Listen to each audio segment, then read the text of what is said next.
Welcome to a special edition of the Ice Guys NHL Free Agency Recap Show presented by the Hockey Podcast Network. We hope you missed us because we missed you guys. We are back today. This has become our basically midsummer rite of passage, our annual tradition here that we rejoin you for one day in the middle of the summer, and we do it to recap the free agency period in the National Hockey League. And this ended up being a pretty crazy NHL free agent period in terms of signings, in terms of shockers, and we're obviously probably going to start right off the top talking about Johnny Gaudreau and the whole situation that unfolded there. But it was an incredibly busy, exciting, suspenseful free agent period this year in the NHL. Excited to break it all down. And this show, as it always does, we're going to talk not only the signings, who we thought improved, who we thought maybe got worse after free agency, but also how this impacts each team next season from a betting perspective. And now that we've seen these rosters start to take shape over the last couple of weeks, who do we like in terms of bet on, bet against, who maybe has value in the futures market right now? We'll talk about all that stuff. Of course, you know who this is, Ian Cameron, Alex B. Smith with me. We should have Jimmy Murphy and Andrew McInnis along at some point during the show as well. Alex, it's been in a crazy free agent period. Let's start with the big one, obviously, the headliner, and that's Johnny Gaudreau. Obviously, we found out the eve of free agency opening that it was not going to happen with him re-signing in Calgary. It was just not going to happen. It was not going to be something that would take place. He would be moving and changing to another team. And we found that out pretty quickly, the eve of free agency. But coming out of that, we knew he wasn't going back to Calgary. Every insider and every reporter that you would hear basically the next 24 hours was stating that three teams specifically were involved in maybe signing Johnny Gaudreau. The Philadelphia Flyers, the New Jersey Devils, and the New York Islanders. Those were the three teams that were really heavily linked to Johnny Gaudreau. And sure enough, lying in the tumbleweeds, if you will, not getting mentioned one iota, here all of a sudden comes Jarmo Kekalainen and the Columbus Blue Jackets coming along and whisking Johnny Gaudreau away. And he ends up signing with the Columbus Blue Jackets and actually taking less money on an AAV standpoint, than he would have gotten with the Calgary Flames. And obviously, this did not sit well with Flames fans, especially because they felt bitter, not just they didn't return to Calgary, but because they thought, hey, you pushed this shit to the very last minute. You didn't allow GM Brad Treliving and the front office of the Calgary Flames to have a legit plan B in place in case you decided not to re-sign in Calgary. And look, Flames fans were livid. They were. It got to the point where you've got fucking TV people in Calgary basically, throwing little pot shots at Johnny Gaudreau, saying the one Calgary anchorman basically, they're so livid. They got a Calgary anchorman saying, yeah, that's it for the news tonight. I could go to Columbus, do the news there for less money, but never. And it was just, it was a pot shot, definitely at Johnny Gaudreau. I mean, it was not a very happy city. It was not a very happy fan base. But at the end of the day, Johnny Gaudreau made a decision that works better for his family in terms of his wife, Meredith. They're going to start a family. They want to be closer to home, closer to Johnny's parents. And of course, they're better able to do that in Columbus compared to Calgary. Taxes maybe play a part in it as well. Maybe just getting out of Canada because, look, they've been stricter from a COVID standpoint right from day one. So that's probably part of it, maybe just being back in the U.S. And someone wrote an article about how all of a sudden there's a lot of these players, American-born, that play for Canadian teams, and it's amazing how they're starting to say, hey, I want to get back to the States, when it's time to sign a new contract. So Johnny's done it. We know Matthew Tkachuk looks like he's on his way out for Calgary as well. Of course, now there's speculation 2 years from now, Toronto's going to have this same issue with Austin Matthews. So it's just there's something I think a little bit to that. But, as far as Calgary goes, this has been a rough. They've taken some gut punches. They've taken some blows. They've taken some punches to the jaw, if you will, here in this offseason. They've lost Johnny Gaudreau. They are definitely going to lose Matthew Tkachuk because it's now a question of when, not if, he gets traded from the Calgary Flames. So goodbye 2/3 of one of the best top lines in the NHL last year for the Calgary Flames with those two guys out, which means you better damn well get Andrew Mangiapane signed if you're Brad Treliving, a 35-goal scorer who apparently has some issues with the way he was dealt last year or handled in terms of this guy only got 16, 17 minutes ice time It's a guy that had 35 goals for the Calgary Flames. So, it's not exactly a slam dunk that they're going to get Mangiapane re-signed either. But obviously, it's a huge loss for Calgary. And what this does for Columbus, like at the top of my head, from a hockey standpoint, what being there means from a location standpoint and for family purposes, Johnny being in Columbus. But from a hockey standpoint, it's not like Johnny Gaudreau is, close to a Stanley Cup in Columbus. It's just an interesting choice from that perspective. People are saying this is a guy is winning at the first and foremost, concern for him, choosing a place like Columbus as opposed to not like Philly and New Jersey are close, but the Islanders were certainly close. But it's not like Lou Lamoriello has a track record of signing big-time free agents in the offseason. That's not typically his thing. It's just an interesting choice, to be polite. And it's fascinating to see how it'll fit with Columbus. Look, there's pieces, Alex, with Columbus here in terms of offense. You could put him with Roslovic, who had a breakout year for Columbus. I remember from a prop standpoint, we were betting him quite a bit. Patrick Laine, I would think now this probably signing Johnny Gaudreau, it gives the Blue Jackets a better chance probably to bring Laine back. There's pieces there. But boy, it's just an interesting decision. I mean, if your singular focus for a guy that got to the second round of the playoffs this past year is contending for a cup, is Columbus really your best option, best choice to do that? I'm not so sure. Alex, obviously a stunner. Johnny Gaudreau to Columbus. What do you think? Well, I mean, here's the thing. You're talking about, if he's looking to win right now, none of those four teams, in my opinion, were a good option for him, to be honest. I mean, the New York Islanders, for, what it's worth, they had some, decent runs, back-to-back conference finals. Of course, the collapse last year, which largely had a lot to do with them starting, the first month of the season on the road. Other than that team probably, if they have a regular, start to the season, they're probably a playoff team, but who knows what they could have done. And I think style-wise, I think that's really the kind of balance. Like I said, he wanted to be home, close to home.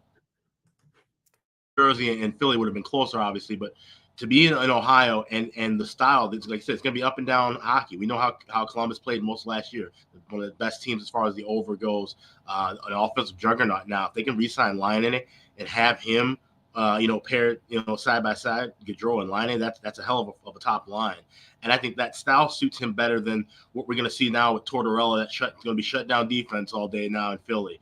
He said, what the Islanders are going to do defensively. New Jersey's got to kind of work on their defense as well. I don't think they're going to be a run and gun team. So I think that's really what kind of won out for Gaudreau with those other teams. Because if that's the case, I mean, like I said, if you're looking for a winner, we're talking about teams that were firmly planted at the bottom of the East last year between Columbus, New Jersey, and Philly. So that wasn't the case. Except there's other factors there, and I think he can turn that Columbus team around. The Columbus certainly would be a bet on team. That certainly would look to be an over team again this year if they can keep, like I said, Line as well as adding Gaudreau, and really not doing much else with the back end and the goaltending.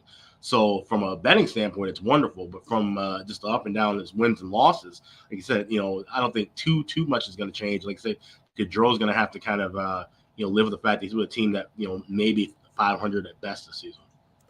Yeah, I mean, to me, Columbus is certainly going to be more fun to watch, obviously, with Johnny Gaudreau there. And can't argue with the way the top six is shaping up. If Voracek can still give you, relatively solid offensive production. Now, keep in mind, for the Blue Jackets this past season, still had 62 points in 79 games, which is pretty good, 56 of them being assists. So he's still very good in the playmaking department, for sure, for the Jackets. They got Oliver Bjorkstrand, very capable offensive player. Cole Sillinger, I think, is going to continue to get better for this team. And like I say, if it indeed looks as the depth chart currently shows, Alex, Gaudreau, Roslovic, and Laine, that is a pretty damn good top line. Pretty damn good, especially if is Roslovic ready, though, to be a top line player, because it looks like they're going to try to elevate him to that. Right. Keep in mind, this is a guy that, yes, he had an incredible run in the second half of the year, especially offensively, to get what he ended up getting with 22 goals, 23 assists, 45 points. But so much of that was the last month or two in the season. Now you're going to be facing top, defensive forward lines of the other team. You're going to be facing the top defensive pairs of the other team. Are you going to be able to continue to maintain and improve that offensive production now if you're going to get elevated to a role where you're going to get check tighter? That's going to end up being the big question with a guy like Jack Roslovic.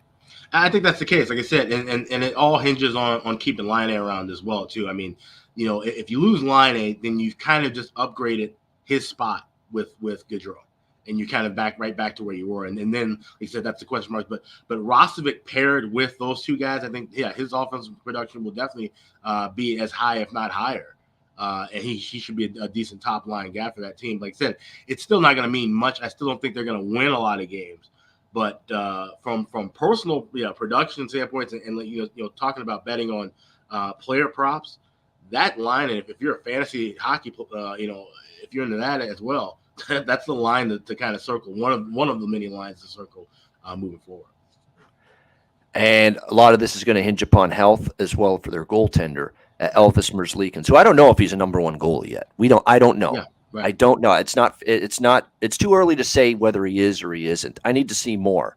I need to see if he can, avoid injuries, which was a bit of a problem for him this past year. When you look at Elvis Merzlikins' numbers, I mean, he ended up this year with, 59 games. It's still a lot of games played. They did, when he was available, I mean, they worked him into the ground, worked him into the ice, especially late in the season, but ended up with a 3.22 goals against average, 907 save percentage. Those are, they're average numbers. They are. Yeah. And so that's probably why, Alex, and I'm with you 100%. Columbus probably going to be a team to bet over the total in their games next year. I do think the offense will be there. It's certainly improved with Johnny Gaudreau now coming into the fold, but there's questions about the defense. There's questions about the depth there on the blue line. When I look at it, I like the top two or three. Is Erica Branson had a shockingly good defensive season last year with Calgary, and now he's signed by Columbus. What's he going to be like next year? How are Boquist and Bean going to fit? Boquist in particular, Merzlikins, of course, big question mark there. And remember, behind him, you've got Jonas Korpisalo, who was dreadful last year, and Daniil Tarasov, who is a virtual unknown. We don't know what he can do at the NHL level. So Merzlikins is going to be a critical component to whether Columbus has any aspirations whatsoever of playoff contention. Yeah, absolutely. And if he can kind of keep them afloat, maybe through into the deadline, if they can be a wild card contender, or then maybe they make a deal and upgrade in that position. But that's going to be a giant question mark for sure. All right, absolutely. So let's pivot to Calgary, the other team obviously directly involved in the Gaudreau situation. Obviously, you talk about winners and losers.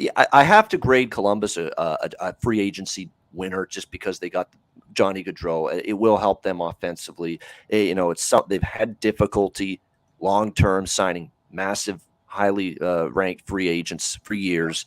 And that's another thing to watch moving forward. Does Johnny Gaudreau signing in Columbus do anything whatsoever to move the needle in the future to other players around the league to say, hey, maybe we'll give Columbus a look. Maybe we'll give them a shot here and give them an opportunity to show us why we should sign there.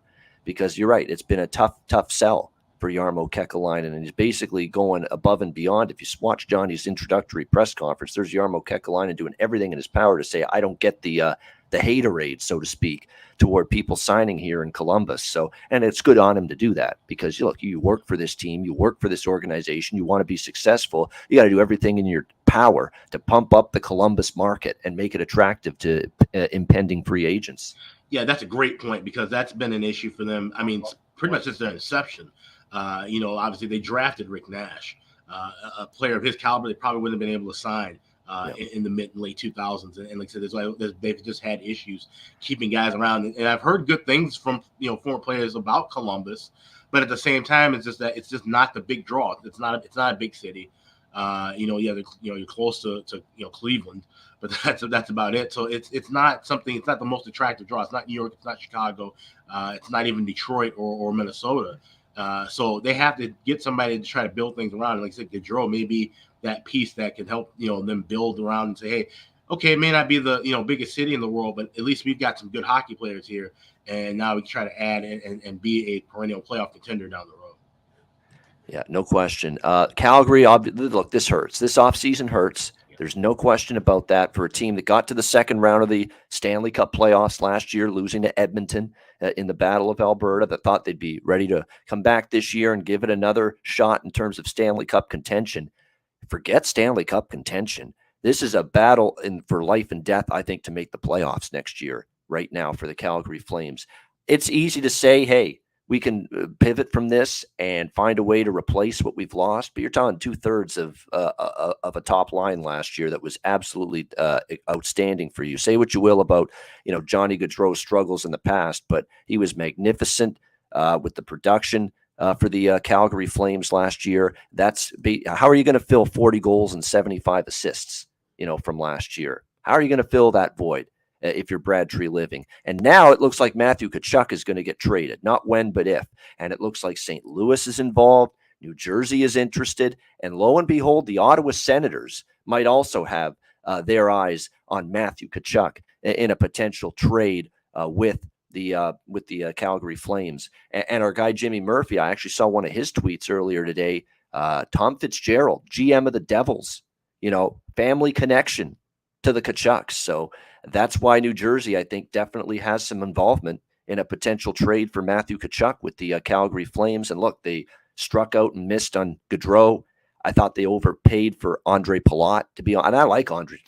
Nobody likes Andre Palat more than this guy. Not after the way he came through for me time and time again in the Stanley Cup playoffs from a prop standpoint with the Tampa Bay Lightning. But I did think they paid a little bit too much for Palat, if you ask me. But it was still a nice addition. It's just you worry about 4 or 5 years from now, for a guy that's played a lot of hockey, how much is going to be left in the tank for Andre Palat. But getting back to Tkachuk, there are teams in the mix, and from a Calgary perspective, you're already without the 115 points that Johnny had last year. You're going to be without the 62 assists, 42 goals, 104 points that Matthew Tkachuk had last year.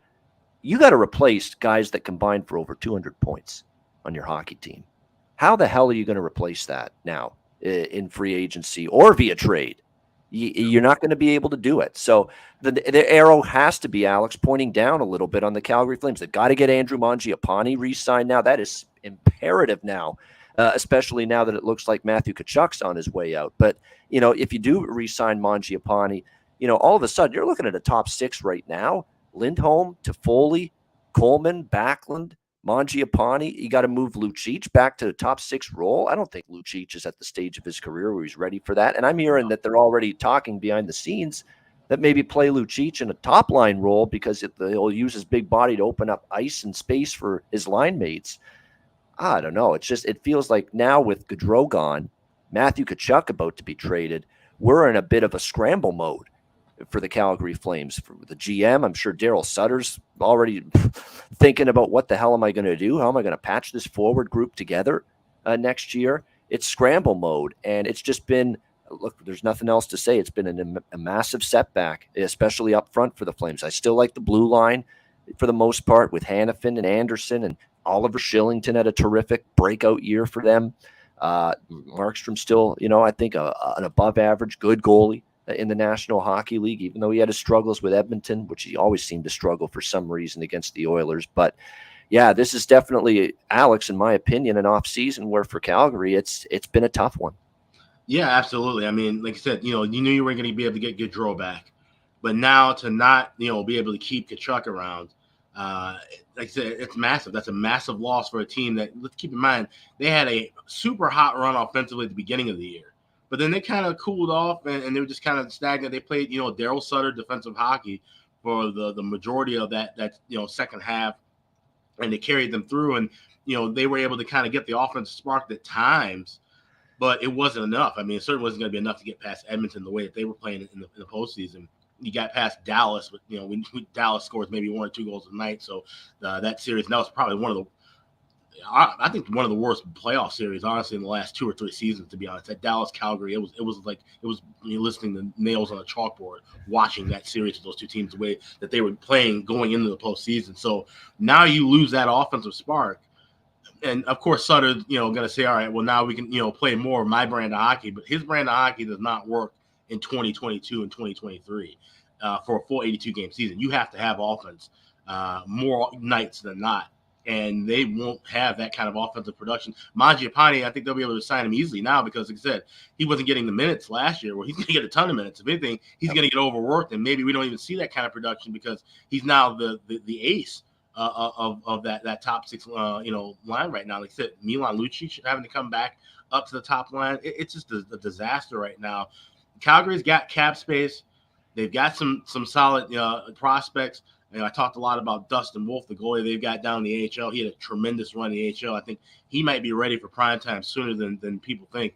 So if I'm a team that has some offense and looking to rebuild, hey, Chicago, if I can try to put together some kind of package, I mean, it seems like Patrick Kane, we'll talk about this a little bit later, maybe he gets moved at some point. I thought, a couple of weeks ago when free agency started, I'm thinking, okay, Kane's going to get moved. And I thought one of the teams that might have been in the running for it would have been Calgary because we knew Gaudreau was gone. There had already been talks at that point about Tkachuk being gone. And if I'm Chicago, I try to package something and get Dustin Wolf out of that deal and maybe get some other younger guys as well, younger pieces as well. But Calgary is going to struggle this year, especially with how we've seen things kind of turn around in that Pacific Division. Vegas is going to be better. San Jose is going to make a little bit of noise more than they have. LA and Edmonton, I think, are going to bump up as well. So it's going to be rough sledding for Calgary not having that offensive punch and spark. And they're going to have to, like I said, do something. And maybe they have to do something drastic to try to pull themselves back into the mix. Yeah, absolutely. I mean, they, by the way, not only number 1 and number 2 in points and scoring for the Flames last year, but this is 219 points of offensive production lost for the Calgary Flames from last year with Gaudreau gone and Tkachuk likely gone. I mean, have fun replacing that, Brad Treliving. I guess that's why he's paid the big bucks, but I don't even think his salary is big enough to warrant a job of this magnitude. I mean, my goodness, trying to replace these two guys. I mean, if you're Elias Lindholm too, who's had a terrific season, how does this impact you? Are you going to be able to find that? Are you going to be able to find your own offense, generate your own offense? Because a lot of the times, too, their pucks are being put right on a tee for him, by Gaudreau in particular.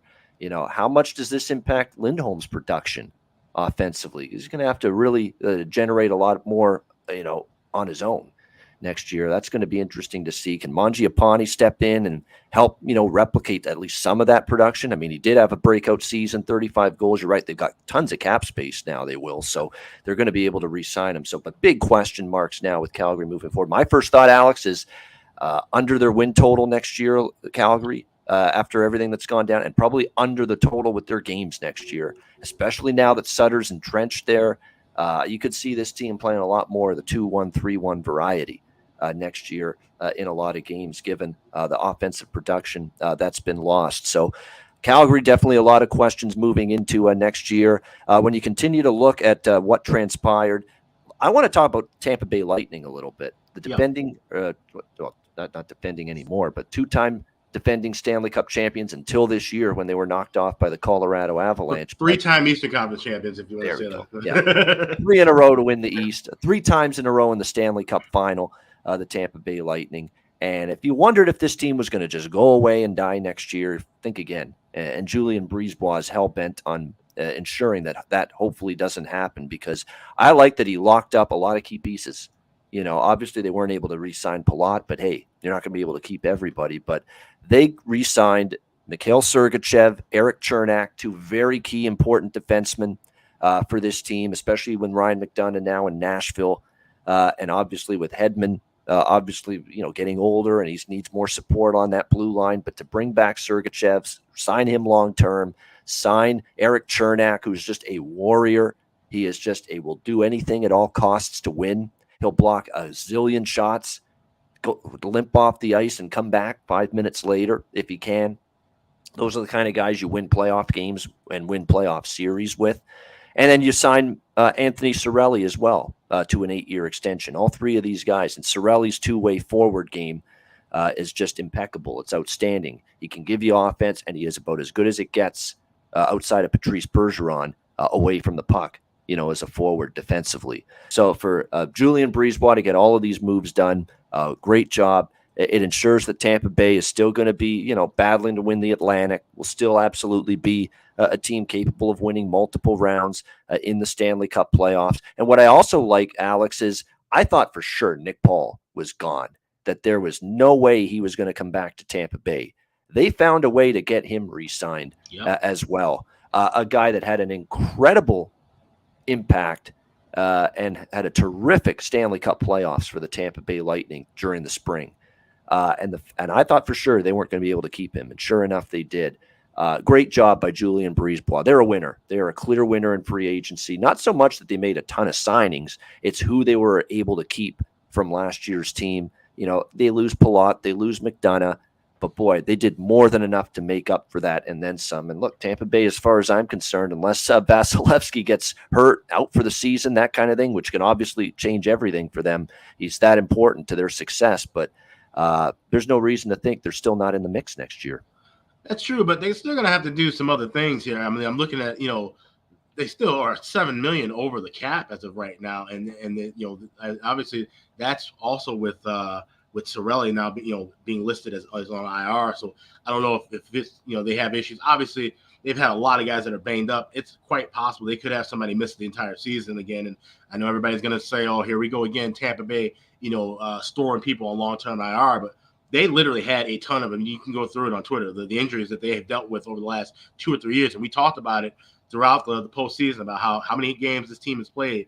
There might be some guys who won't be ready and may not play at all next year based on the lumps and bumps they've taken the next couple of years. So unless they go that route, they're going to still have to make a couple more moves and maybe move a couple of key pieces to get within the cap. Because, like you said, if they have an injury, and heaven forbid they have an injury to Vasilevsky, they're in total disarray.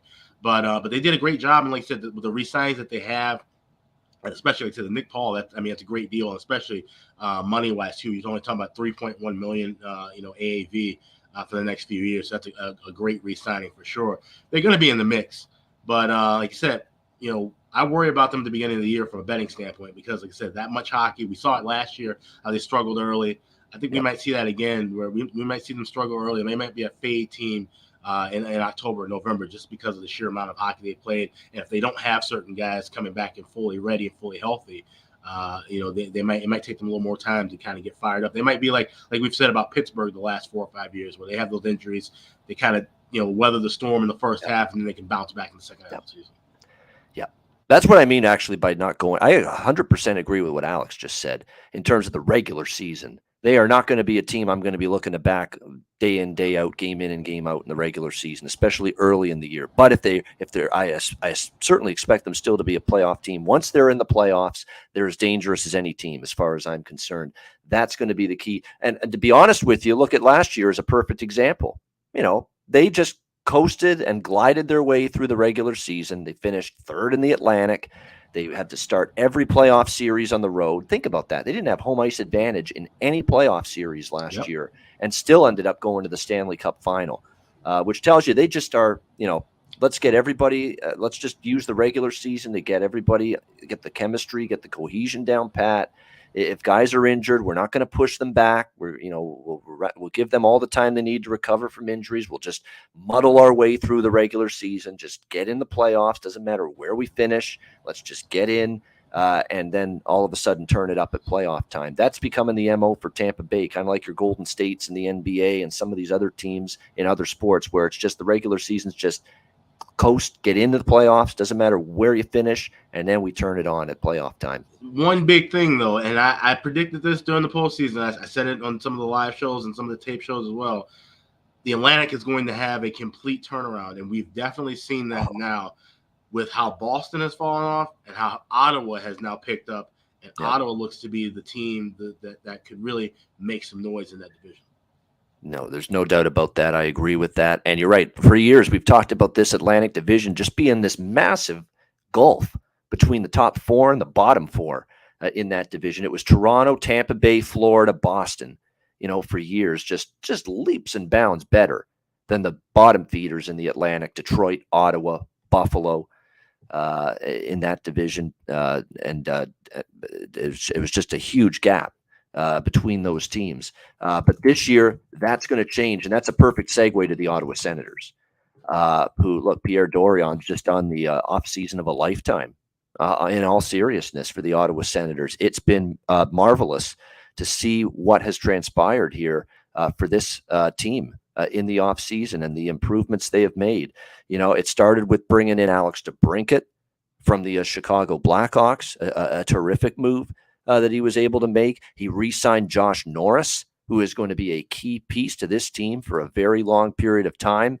He ends up bringing Claude Giroux back home to the Ottawa area, of course, an Ottawa guy, to play close to home for the Ottawa Senators. One of the first signings announced on the first day of free agency last week on the 13th, a week ago today, was Claude Giroux to the Ottawa Senators. And look, as Claude Giroux on the back, probably latter quarter of his career, probably, but he's still a great hockey player. He's still a guy that brings great leadership to a team, especially a young team like the Ottawa Senators. He can do so many different things: score, set up, power play, penalty kill, play in all situations. That is what Claude Giroux brings this team. So I think it's a perfect fit considering the youth that you've got on this Ottawa team, that you're able to bring in a guy like Claude Giroux. So I absolutely love what they did, signing him, one of the marquee free agents available, which was great to see. And now all of a sudden, you've got yourself a blue line here for the now the blue line is still the concern, the depth of it. I like Thomas Chabot. Everybody does. Thomas Chabot is already an outstanding defenseman. If Travis Hamonic was always one of my favorites in terms of just defensive prowess, positioning, shot blocking, do all the good stick position, all the things basically to be a good stay-at-home defenseman. Brandstrom's got a lot of upside. We'll have to see how he plays, if he can keep improving. They've got Zub, Holden, and Zaitsev. I'm a little bit more suspect, I guess, if you will, with those three guys. So the blue line does have some depth concerns. Cam Talbot, of course, moved out from Minnesota. Basically not thrilled with the idea of maybe platooning with Marc-Andre Fleury once the Minnesota Wild re-signed him again. And apparently his agent made it known, hey, we weren't thrilled, the Talbot camp, about that whole scenario. And Bill Guerin said, hey, basically, hey, to hell with you. You don't want to be here, we're going to move your ass out. If anybody doesn't want to be here, we're not going to keep you here. And sure enough, dealt to Ottawa was Cam Talbot from the Minnesota Wild. And of course, the Minnesota Wild get Philip Gustafson, another one of Ottawa's goalies, back in that trade. So, and look, Cam Talbot, when he's on his game, he can be as good as anybody. And then when he's struggling, it can be rough. So it depends on which Cam Talbot is. We saw it last year. It was a tale of 2 years. He was amazing early in the year. And then his struggles, Alex, leading into the trade deadline is what led to Bill Guerin having to go out and address the goaltending and get Marc-Andre Fleury for the Wild last year. So Cam Talbot consistency is still a question, but up front, this top six, I'm telling you, and I said this on Twitter: Tkachuk, Norris, Giroux, DeBrincat, Stützle, Batherson, and that's not to mention Pinto, who's plugged in on the third line at the center spot right now, could be an excellent player long-term for this team as well, offensively for the Sens. That is phenomenal, what they've got in the top six. But here's the caveat to all this. It's this black cloud known as this Hockey Canada scandal that is going on right now. And as we've seen the last couple of days, your Taylor Radishes, your Jordan Kyrous, and go on are stepping up with statements saying we were not directly involved in the wrongdoing that took place, clearing their names, so to speak, at least in terms of being the people the perpetrators, being the ones that committed the act. Who knows who knew what, all along about it, but at least they weren't involved in committing the act. But all of a sudden now, as more of these players step up with these statements, we now are getting a better idea who might be guilty, and we don't want to charge guilt before innocent till proven guilty. Of course. But the more the players step up making these statements, and you've heard basically Jack from certain players, specifically from the Ottawa standpoint, Drake Batherson and Alex Formenton, who were members of that 2018 World Junior Hockey team for Canada, who fit the age criteria of possibly being two of the people that were directly involved with that heinous, ugly, despicable sexual assault incident on that girl. It's all of a sudden a situation where Ottawa, and this goes back to our thought that they might be in on Matthew Tkachuk, maybe looking at contingency plans to replace a Drake Batherson if he gets the book thrown at him or suspended indefinitely from playing in the National Hockey League if he's found he's directly involved with this sexual assault incident. That could change things a little bit, and maybe Batherson's not even playing for the Sens next year. Formenton's not even playing for the Sens next year, and they maybe then are even more interested in looking to get a Matthew Tkachuk in a potential trade with the Calgary Flames. But we'll let it play out. All I'll say this about this incident, and then Alex, I'll get your thoughts on Ottawa, is I'm sick of the term, and Don Cherry came up with it 20 years ago, that you're basically worthless. You're basically not worth my time in terms of being a guy I'm going to praise, I'm going to give accolades to, unless you're a good old Canadian boy. We always heard this from Don Cherry for years. You got to be a good old Canadian boy, or else I don't like your Russians. I don't like your Swedes. I don't like your Finns. He didn't like Americans a lot for the most part. That's the way Don Cherry thought. Well, Don and everybody else that had that old dinosaur way of thinking and doesn't believe in growing the game and doesn't accept it when other countries beat Canada, which is still a fucking mindset on Twitter that how dare Canada lose to Finland? How dare Canada lose to the Czech Republic? How dare Canada lose to Denmark in a World Hockey Championship game? All those morons that think that. Well, what do you think about your good Canadian boys now when you see something like this take place? Yeah. A despicable act of sexual assault like this. What do you think of your good old Canadian boys now? Some of them aren't so good, are they? Right? Yeah, absolutely. And Hockey Canada, shame on them. It's a chain of corruption that's going on right now. It's sickening, and it's got to be dealt with. And that's all I'm going to say about that. Alex? And like just to slightly tail on that, like I said, and we'll focus more on Ottawa, but the fact that the information came out that, basically, fees for Hockey Canada were being used as a fund to cover up certain things and pay off people. The vacuum cleaner fund. Yeah. Suck up the mess, clean up the mess. Nobody will suspect a thing. Clean up our little dirty little secrets here. It's despicable. It is. It is. And so with that being said, whomever is involved with this directly, they're going to get the book thrown at them. Like I said, I mean, there's, everybody is basically calling for Hockey Canada to be dissolved and rebuilt. So that the players that are involved, they're going to be dealt with directly through the NHL. I mean, God, we've had how many of these scandals now? Obviously the Hawks scandal and different things over the last several years. The league has to take notice, and they have to take super strict action now. So for any team that's got players involved, and another huge player involved is, like I said, mentioned as far as names being Carter Hart, Philadelphia. There's other players, like you said, there's been a list, and people have been, saying that, they're not involved, this or that or the other. But whoever is at the end of it, when it all shakes out, the book will be thrown at them. So Ottawa, with them having a player potentially having the book thrown at them and having cap space still, despite making all the great moves they have, signing Giroux, getting Cam Talbot, which I think is a great deal because even, like I said, Cam Talbot for his struggles. The thing is now Talbot, he finally gets to be in a position where he's the guy.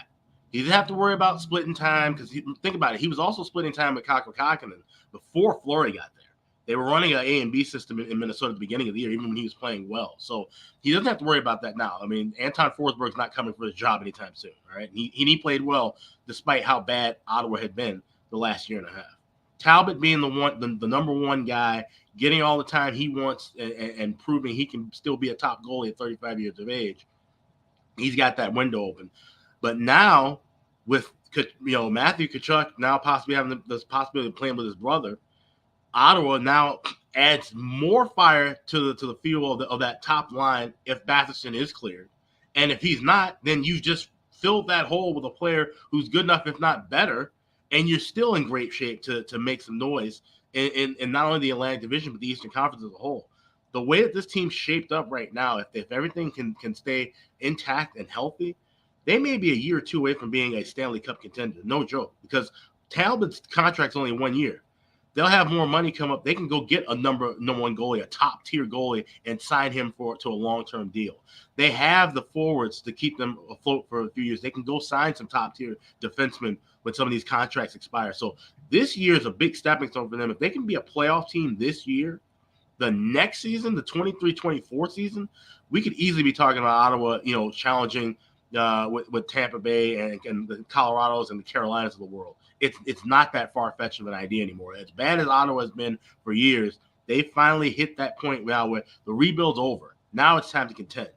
And so they've got pieces and they've got spaces to do that. Like I said, that management has done a tremendous job, getting things lined up the way they have. We've been so critical of them for years, but they finally got things. All their ducks are in a row right now, it seems. And it's definitely a time to buy on Ottawa game by game. And I think even the futures market. I'm already looking to bet them with their win, their point total over, and probably take a shot with them to make the playoffs as well. That's the best one, because I'm actually probably going to sprinkle just a tiny bit on the conference and the Stanley Cup. I doubtful, but I think the best way to approach it with Ottawa is the yes/no prop to make the playoffs. Yeah, I absolutely think the yes is going to be worth a look, because I think they've got potential to make it there. Again, Talbot's going to be key. You're going to need these younger defensemen to develop, and your depth back there is still a little bit of a concern. I wouldn't mind seeing them try to get another veteran defensive-minded defenseman in here. Pierre Dorion can do that. Mm-hmm. That's the one area of concern. But boy, up front they're loaded. They're absolutely loaded. And that top six, I'll stack that top six currently constituted. Throw out for a minute what's going to happen, if anything, to Batherson and Foreman, and we'll see how that develops. But as of right now, is currently constituted. That is a top five in the NHL, top six forward group, in my opinion. Definitely, hands down. And here's the thing: if you look at the futures right now, and in my eyes, it's way too early to bet any future, Eastern Conference, Western Conference, or Cup. But if you look right now, the books haven't downgraded Boston yet the way they need to. Tampa Bay is still, considered, the top tier of the East. Then these are two teams we're telling you right now, they're probably going to slip down. Well, Tampa Bay, I think, slips early. I think Boston slips way out of it as Jimmy comes into the show. I think Boston slips way out of it this year. So you're going to get good value still with Ottawa on, yes or no for the playoffs. You're going to get good value on their point totals because the books haven't really paid attention. The books are just thinking, same old Ottawa, same old shit. And you're probably going to get great value on them. Like I said, the first 20 games, they're probably going to be underdogs in about 10 of them where they shouldn't be. So it's definitely a team I have brightly circled in green to move on in the first month and a half of the season. You're muted, Ian. Yeah, there are a bunch of bet on teams that I've got near the on my list for next season. They're at or near the top. Ottawa as well, no question about that. With everything that they have done, it is a great thrill to have Jimmy Murphy back with us. We haven't seen Jimmy on this show in quite some time, but great to have Jimmy joining us here on our NHL free agency recap. He has been busy like you could not believe with the Hockey Now websites.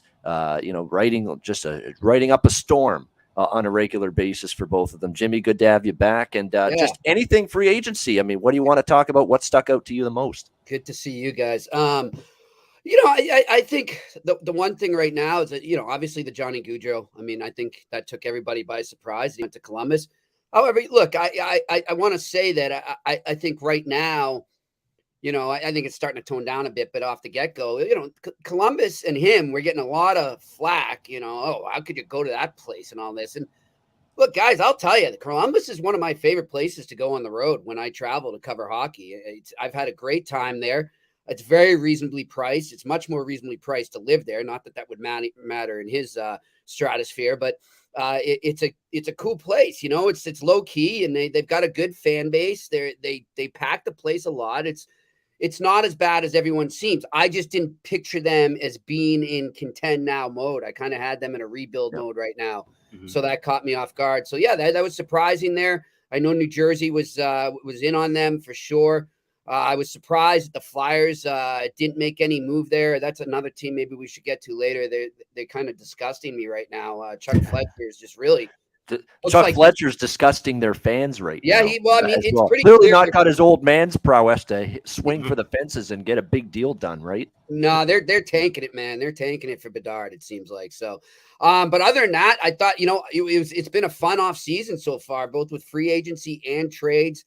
I think obviously the news we just saw today, Matthew Tkachuk is gone pretty much from Calgary. They're going to work out a trade for him, and I'll tell you right now, keep an eye on the Devils. They missed out on Gaudreau, but as I tweeted earlier today, Tommy Fitzgerald is a second cousin of Matthew Tkachuk. He's a cousin of Keith Tkachuk, his father and former NHLer.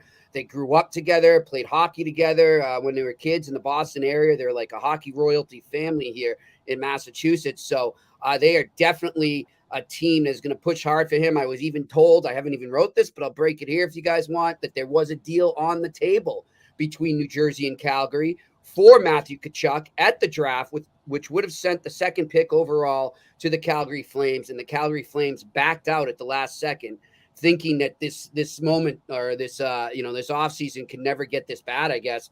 But now they're in this nightmare, and they're going to have to make the best of it. And they're definitely not going to let him just walk. They're not going to let him get to that point. It's pretty obvious they're going to put together a deal here soon, so they at least get something for Tkachuk. So keep an eye on Jersey when it comes to that. Wow. So basically, poor Brad Treliving. I mean, egg on his face, essentially thinking, I'm not pulling the trigger on this trade. Guy. Yeah, and it's tough. And he's thinking, I'm still wanting to get something done. We think we're close with Johnny. Johnny's still talking to us right till the last minute. And then all of a sudden, it obviously falls apart. And nope, Johnny says, nope, I'm going to leave. And that's when obviously the entire offseason changed for the worse for the Calgary Flames. And Jimmy, you weren't with us earlier, but we talked about Gaudreau and the whole thing with him going to Columbus and now Tkachuk about to be traded. And I said it earlier. I just wanted to say it with us as well. That's 219 points that you have to replace from last year, losing those two guys if you're the Calgary Flames. I mean, and that right there, I think, should caution us by saying, I mean, who knows? Maybe Treliving says, screw it. I'm going to just blow it up and rebuild right now. We'll see what the type of return he gets for Tkachuk. We'll know if he's doing that or if he's still going to try and be competitive. If they are going to be competitive, though, and they can afford it, and they're not bringing back as much salary in that trade. I mean, you have to think they're a contender for Nazem Kadri. I don't know, that could be done by the time the trade happens. He could go somewhere else, or maybe he goes there. You have to think they're in on him. I mean, because they're going to have space. They need a center. But I do know that Nazem Kadri, by all accounts from reports and people I've spoken to, literally chose Colorado over Calgary when he waived his no movement clause with Toronto to go to Colorado.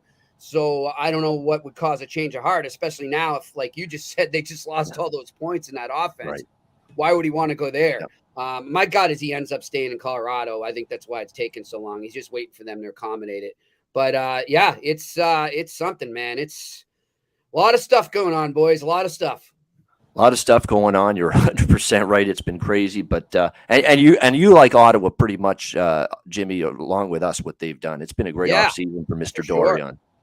Yeah, I love it. I love what they've done, guys. And look, I don't think Claude Giroux signs there if he doesn't think they're going to be competitive. I don't think this was just him going home to retire in his hometown. I think that, he made it. Look, I want to know you're in this. And once he saw them make the Brinkett deal and then the Talbot deal, I think he was convinced, and they've already got a good young base there. There's a chance, though. Let's not forget this, guys. We could be talking, singing a different tune over the Ottawa Senators if all of a sudden Batherson and Formanton are named in this sexual assault case. We talked about with that. Hockey Canada. I don't know. Yeah, you guys done it. So that could change a whole dynamic there, because I would imagine their contracts will be terminated immediately if that happens. So that's something to follow there. Like, it would be a shame if all of a sudden all the goodwill that, the Ottawa Senators have built in their fan base and around the NHL is all of a sudden blows up in their face with that. So, well, and that's why I think, and I tweeted it and talked about it earlier on this, but I think, maybe Ottawa's a dark horse to get Tkachuk. Why not have him play with his brother? And you've got the space for him already now if nothing happens. And if something does happen, you've got even more space, and you just plug him right in where Batherson. That's a great point. Yeah. I just don't know how long. It all depends on the timing of each thing happening, right? Sure. How long will they have to pull the trigger on a deal versus when this thing is settled with Hockey Canada? So it's going to be interesting. But I mean, I'm sure he'd love to go back and play with his brother. The only thing I'd say there, Alex, is that it seems, from all accounts, one of the reasons he doesn't want to play there is he wants back in the States. Right. That I think and this is the thing that happened with Johnny Gaudreau too, that everybody kind of didn't talk about enough, is a lot of these American guys, man, that were up playing for Canadian teams. I know from covering the Canadians, and we saw it with Jeff Petrie, they were kept away from their family in their hometowns. Even in the summer, they couldn't go back because of COVID. And some of them went almost 2 years without being back to their original hometowns in the States.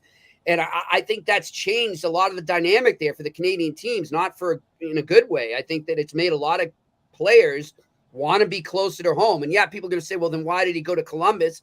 Well, it's still only 500 miles versus the other side of the continent, and it's a quick flight. It's an hour-and-a-half flight back to Jersey. So, that's a dynamic to keep in mind there in terms of him going to Ottawa. I think I don't see him ever turning down because his brother's there. Right. But for people saying, "Oh, Toronto should go after," I think Ottawa is the only Canadian team that Matthew Tkachuk will go to. Yeah, and you know what? One thing too, and I get your perspective because Ian talked about that briefly too. Do you think that's going to definitely change, especially with the trade deadline? Do you think we're going to start seeing Canadian players getting moved to Canadian teams and American players getting moved to American teams a bit more because of that aspect that they haven't seen their families, like I said, in almost 2 years? Do you think that could be something that really kind of plays into some of these moves that we see during the regular season? Yeah, definitely. I think it already was playing a role, even at the draft and at the trade deadline. I think it was being talked about behind the scenes when players have a choice if they've got a no movement clause, no trade clause, and they have some control. I'm sure that they've said I would prefer to go close to home, because who knows, guys? I mean, I don't, I'm not trying to be Sally Downer, but who knows what the hell could happen in the future with all that? Of course, sure. I mean, it's already picking up again. I'll tell you right now. I feel like I got hit by a truck. I've been sick for 4 days, and thankfully, right before I hopped on here, I had a work meeting. But before that, I got a COVID test, thankfully negative. But I know 20 people that I was with at times during the NHL draft weekend that ended up with COVID from being there. 20 people from one weekend. And I'm sure there's way more, but that's just what I know. So who knows what the hell can happen? And I think the players have that in the back of their mind that, look, this world's a mess right now. And, if I have a way to do it, I want to be closer to home. Yeah, exactly. And the prospects of seeing what's unfolding right now, as I said earlier, with Gaudreau and maybe Tkachuk wanting to go back to the States. Although the one Canadian team he might go to is Ottawa because of his brother playing there. Yeah. As all of a sudden Kyle Dubas shitting bricks in 2 years when he's got to deal with having to re-sign Austin Matthews and keep him in Toronto. What if you still haven't won a damn playoff round in 2 years from now? All of a sudden, the possibility of him not staying in Toronto and maybe playing closer to home becomes even more possible. And a greater possibility. I like the Samsonov signing though, guys.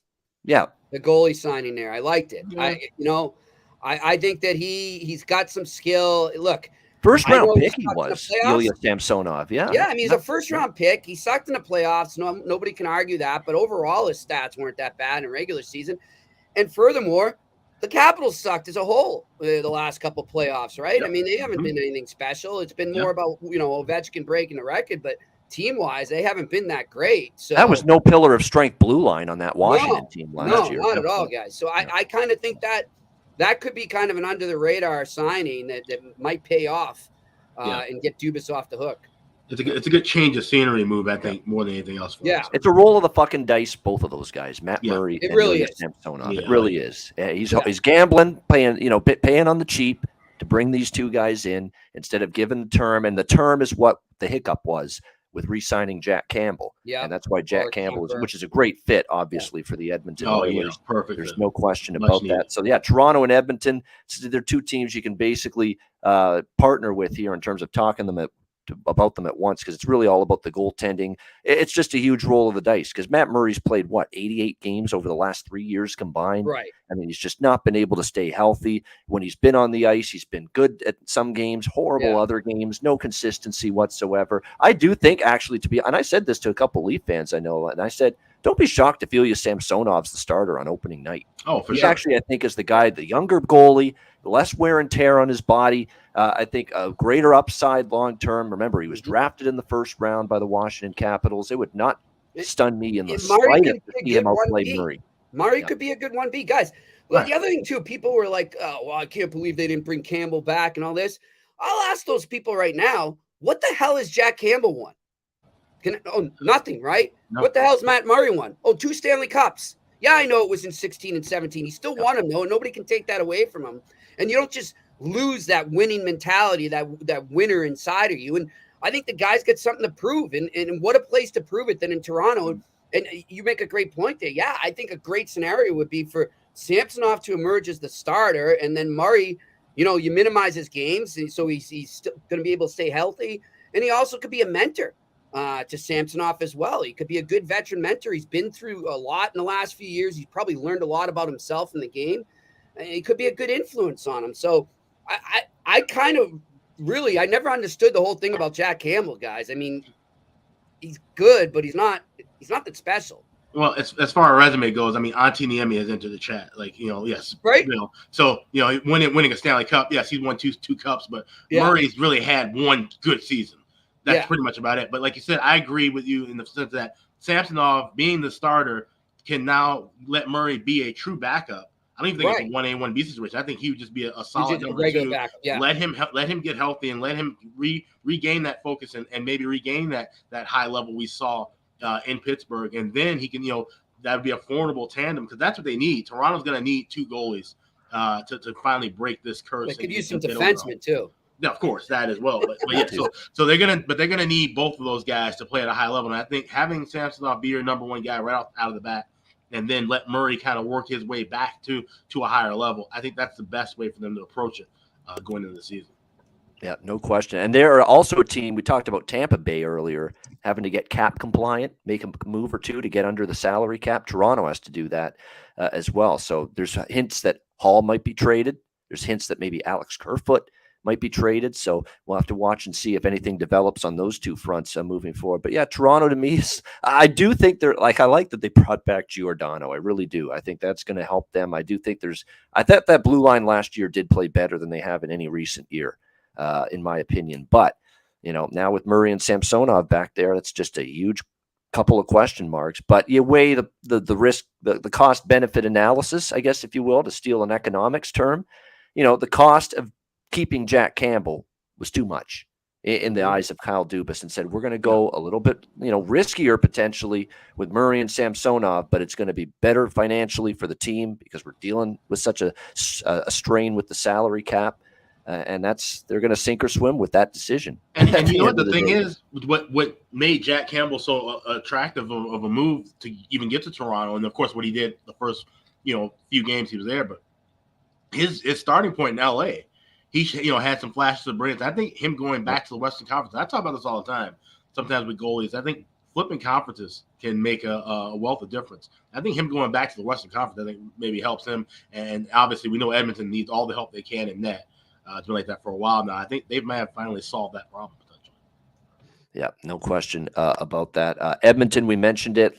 Getting Evander Kane back, that was a little bit of a surprise. We weren't necessarily expecting that to be the case, but Evander Kane re-signs with the Edmonton Oilers, and you would think that McDavid, Hyman, Kane trio is going to remain intact. And of course, Draisaitl. Yeah, I mean, you're going to be just outstanding up front. There's no question.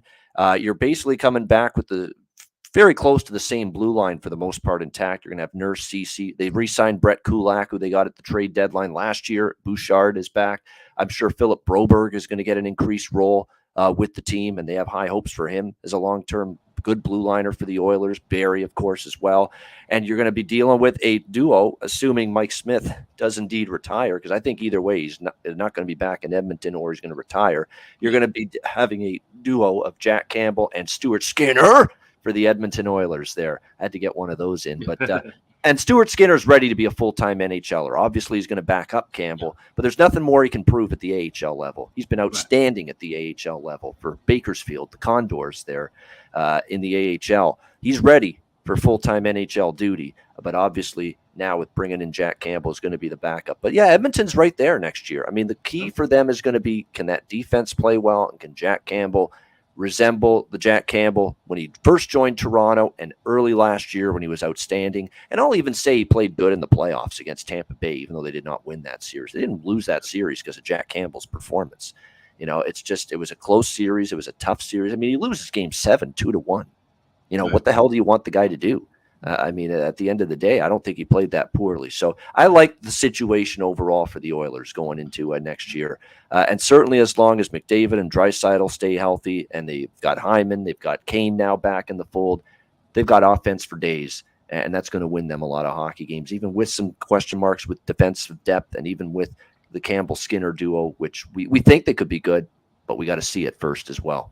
Well, and you got to also mention the addition by subtraction. And Duncan Keith hanging up his skates is a big move for them, because he was just an albatross defensively the last year. I mean, as great as he is, he's a future Hall of Famer. Obviously, some games where it was just tough to watch, it was brutal to watch. So by him being out of the fold, you let these younger guys develop. I think that's even better for Edmonton moving forward. And they've got goalies. You got a goalie in Campbell now where if the defense folds, he can at least give you 40 saves and maybe steal a game or two a night.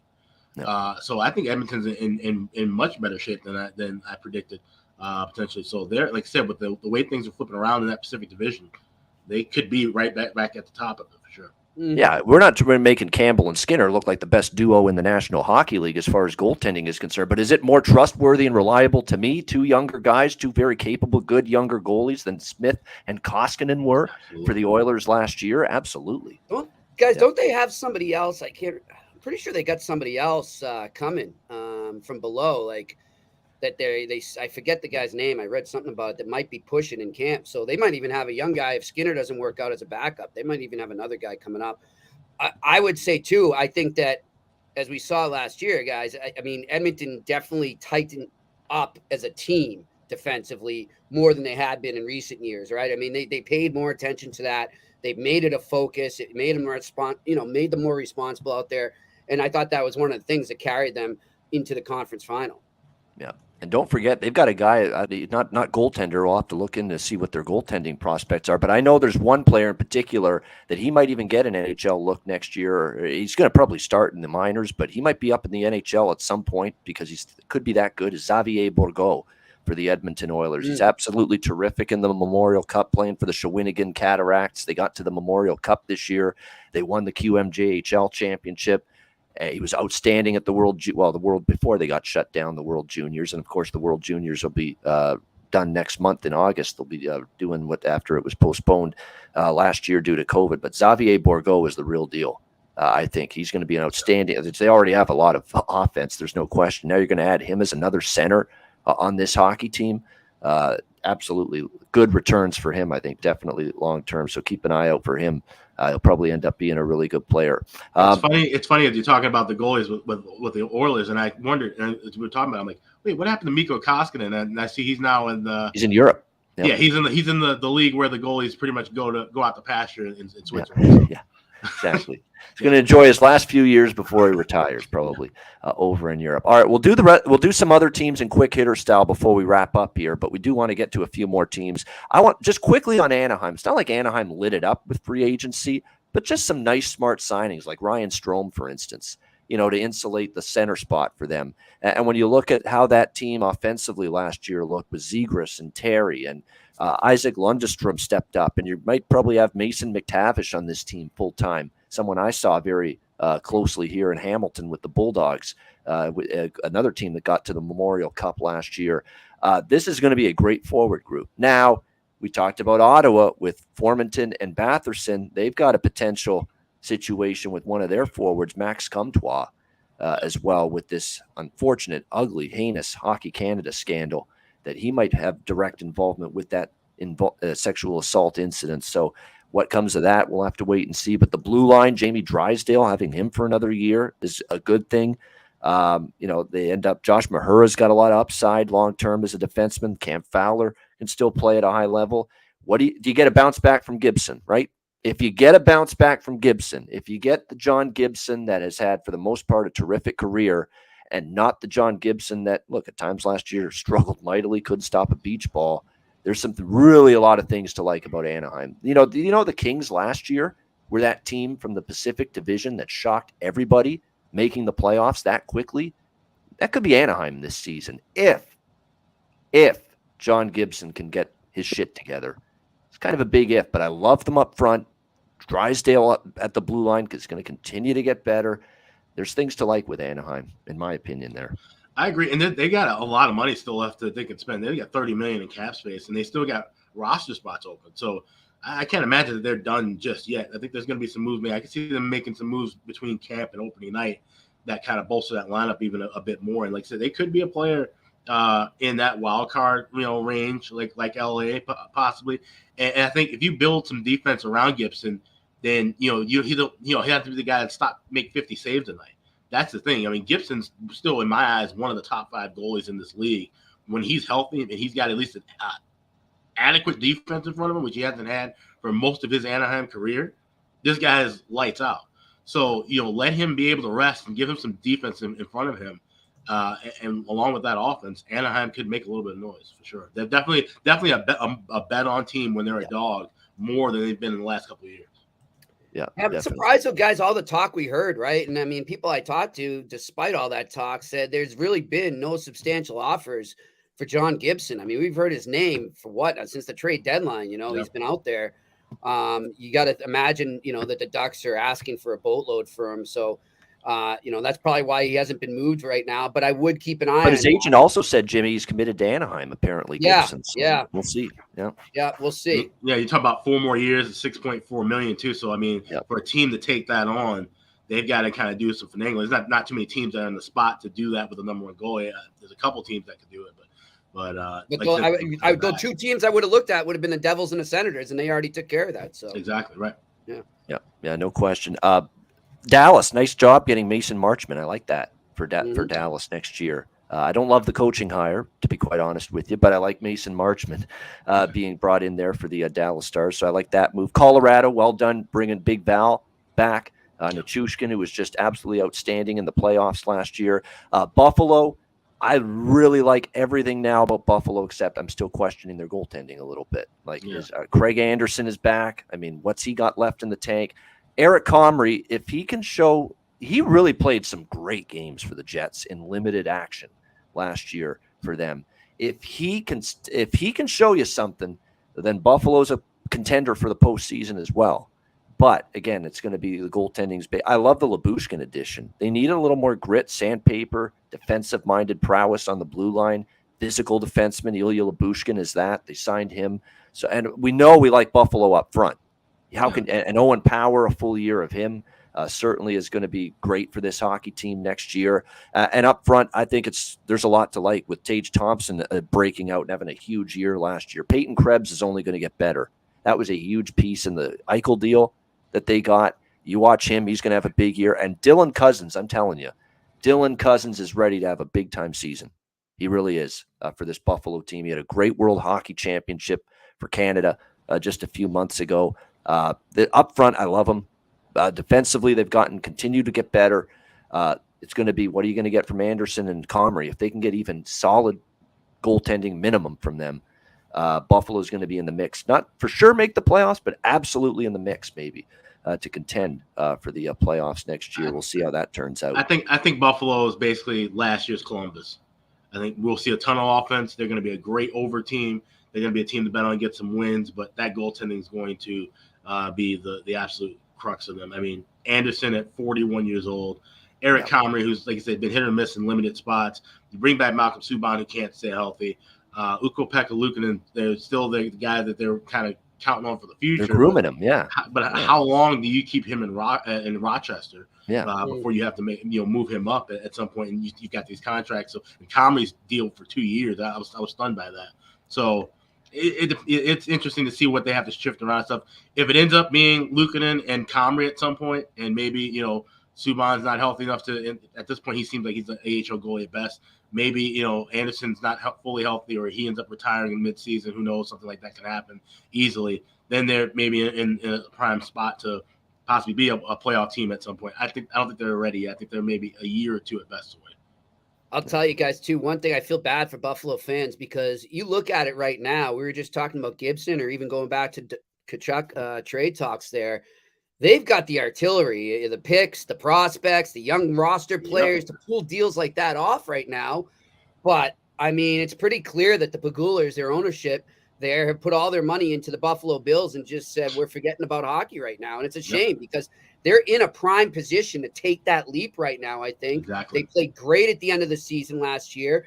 They really are starting to form an identity under Granato. And I think they were ready to kind of, I don't know, playoff team, but maybe they could have been the Senators last year, and kind of taking that middle ground step. And I don't see it happening until the Pagulas sell the team. I think they're in some tough times because they don't have the green light to spend the money. Yeah, I agree. I agree with Alex's sentiment with the overs with Buffalo next year as well. For sure. Definitely should see that. All right, some more just quick hitters. Carolina, I want briefly. Brent Burns, veteran defenseman, again, I think he can still. I think on a good hockey team, he can still play well for them and be an impact. We'll see. Obviously, San Jose's had some tough years, but I think he gets reinvigorated. They already showed shots of him hard at work, training and getting ready for the off season. So I think he welcomes this trade. Chance to play for a contender like the Carolina Hurricanes. They get, of course, Max Pacioretty because of just some absolute mismanagement of the utmost by the Vegas Golden Knights. I mean, I can't believe that in the last 2 years they lose Marc-Andre Fleury and Max Pacioretty for fuck all, essentially. It really is shocking to me how just badly this has been botched by the Vegas Golden Knights. And now you're stuck with a hole to fill there. And there's question marks about this Vegas team as far as I'm concerned going into next year. There's no question about that. I feel for Bruce Cassidy. I love the hire. That's the one thing I love, the hire of Bruce Cassidy there in Vegas. But boy, you got to get the most out of Eichel. I didn't love it last. Now maybe he just needs. We'll give him the chance to show with a full training camp, a full season, start to finish with the team. Can he step up and be that superstar player they now need him to be with Max Pacioretty gone? That's going to be the question for Vegas. But boy, if I'm Kelly McCrimmon right now, I am just, how the fuck did I botch this so badly right now with the cap? I basically had to trade Max Pacioretty for nothing because I had to get cap compliant. How do you get yourself in that kind of mess? How do you get yourself in that kind of position? Shocking. Shockingly bad. And it's not even just that, not even just mismanagement of the cap, but now mismanagement of possibly getting future free agents to sign with you, because 2 years in a row, you've let a top superstar go for nothing. And you've done it in such a way where it's alienated the fan base and even the players themselves. Obviously, you go back to the Fleury trade. The Fleury trade literally was for nothing. They got back an East Coast player who they didn't even want to bring to their own organization, and then they released him a week later. And then now you flip them around and you got future considerations from Carolina, whatever the hell that means. Future considerations is jack shit. Just for anyone that's wondering, nothing. So and then now you have this issue. Vegas is digging themselves a hole in the desert, pun intended, where they won't be able to sign guys because they're thinking, hey, they're mismanaging shit this way now. What are they going to do later? What are they going to do when I'm here? And if I don't have one good season, all of a sudden they want to just move me out. They keep flipping coaches around left and right. It's a really bad situation for them. And Jack Eichel, it's funny, I talked to a couple people and they're saying, is he shaping up to be a bust? And I go, no. You got to understand, this guy had a neck surgery that was pretty serious and needed to have it 2 years ago and had to wait around for it. You got to give this time to fully heal. Like I said, give him a full training camp and a full season. I think he was kind of overrated to begin with at the very beginning. Everybody thought he was just going to be just this top tier superstar. I don't think that's the case, but I think he's definitely a top line guy and a guy who can give you some quality production year after year when he's healthy. And you just have to give him time to fully get healthy. Yeah. Well, guys, I guess I'm going to sound like an idiot. Vegas Golden Knights, my pick for the cup. Wow. Yep. How about maybe that? It's maybe I'm not. I do love them bringing Bruce on board. Yep, I gotta admit, I don't just like that hire. I love it. Yeah. That team, and you just said, how can you let all this happen? How do they keep doing this? How do they keep letting these guys go and keep being up against? Because they're win now. That's it. Bill Foley is a win now guy. He wants a cup, and unfortunately, I think it ended up being a detriment to them that they made it to the Stanley Cup final in their first year ever, because I think it gave them this wrong idea that, we can always be here. We can keep doing this, and we'll just keep building. They got Coolio syndrome, but not a gangster's paradise, a spending paradise. Yeah, well, I mean, like that stuff worked in the 90s and in early 2000s when there was no cap. That you were able to do that, but now it doesn't work. Not with a cap. You have to build from within. You have to build through the draft. You have to make those key little signings, those under the radar type signings. You have to know how to run a team, and that's been the problem. But that being said, I still think they got a ton of talent there. I think Leonard can have a bounce back year, and even what's his name there, Logan Thompson. Logan Thompson, solid guy. He's been good. Yes. I just think that it's a perfect mix there with Bruce Cassidy right now. And I think they could do it. I think the only thing in their way will be the Colorado Avalanche, because I think that team could end up being another Tampa Bay Lightning. So that's a big obstacle there, obviously, in the West. But man, I like what I see from there. And I agree with everything both you guys said about Eichel look, let's give him time here. It was a pretty tumultuous last couple of years. You factor in COVID and all the other stuff. Now the guy's had some time to settle in. I saw, he was in that big softball thing they do with the Raiders and the Knights. I think it was 2 nights ago. He's settling into that community. He's starting to, really get to know his teammates and everything off the ice. So give him a little time. I mean, if we're still looking at this November, December, or New Year's Day, and he hasn't really materialized there, then I'd be worried. But I wouldn't be too worried about him just yet. Yeah, absolutely. No question about that. Colorado, one more thing about them. I'm fine with them signing Georgiev. I'm fine with it. You watch him on Colorado. I know we had our issues with him with New York. I get it, inconsistency and all that, but I think on Colorado he'll be all right there. And to be honest, I don't mind them letting Kemper walk. Of course, Kemper goes to Washington. Nice signing by them, considering they basically said goodbye to both Vanacek and Samsonov from last year's team. Vanacek now in New Jersey, so I'm okay with that. As far as I'm trying to see Detroit. That's who I wanted to mention from a positive standpoint. I mean, the Detroit Red Wings continue to build it the right way. Steve Yzerman, another nice offseason. You bring in David Perron, just a terrific top 6 forward the last few years, who's still playing at a high level, power play dynamo. He's going to help them offensively. Andrew Kopp, such an outstanding signing. Great two-way center, was great with the Jets, great when the Rangers picked him up in the second half of last year. Had a great playoff. He's a hometown boy as well. Michigan kid, now comes back home to play for the Detroit Red Wings. I mean, he's played his college hockey at Michigan with the Wolverines. I mean, it's just a perfect fit. An outstanding signing, bringing Andrew Kopp in for the Detroit Red Wings. They had Ben Sherratt, Oli Mata, 2 capable guys on the blue line to help out a superstar in the making, and Maurice Sider on that blue line for the Detroit Red Wings. They bring in Ville Husso from the St. Louis Blues to insulate the goaltending. And now all of a sudden, look, Nedeljkovic didn't have the best year he wanted in Detroit last year. No question about that. He kind of suffered from going from Carolina to Detroit a little bit. But this guy is not all of a sudden lost all of his talent. He's a capable goalie still, Nedeljkovic. And now you put him in a platoon goaltending role with Ville Husso. I think that's a great tandem now in goal for the Detroit Red Wings. So, yeah, big thumbs up for Steve Yzerman as Detroit keeps on building, and getting this thing pointed in the upward direction. What do you think, Alex? No, I totally agree with you. I mean, the Husso signing is tremendous. And like I said, having him with Nedeljkovic, as rough of a season as he had last year, I think he was the most pulled goalie in the league last year. I think he had 7 or 8 pulls during the season. I think, he's still young. He's still got time to grow and develop as a goalie. So having Husso, as a 1A, 1B system, which I think they desperately needed with those 2 guys. Husso, for as great of a year he had being that 1B guy in St. Louis, he's not ready to be a number 1 overall just yet. He needs to still be with that kind of same system, I think. So I think it's a great move for them. They've got a lot of young talent, of course, for their forwards moving forward. We talked about how the Atlantic Division gets flipped around. I think we see Detroit closer to the middle of the pack than at the bottom, like they've been the last few years, for sure. Yeah, definitely good things there for the Red Wings moving forward. Just a couple more just briefly to wrap it up. Let me jump in on the Wings there, though, guys. Sure, go ahead. Yeah, come on. I'm a Wings fan. That's one of my favorite teams growing up. And sorry, Alex, but I mean, wow, what an off. And I don't think he's done, guys. I really don't. I don't think Yzerman's done at all.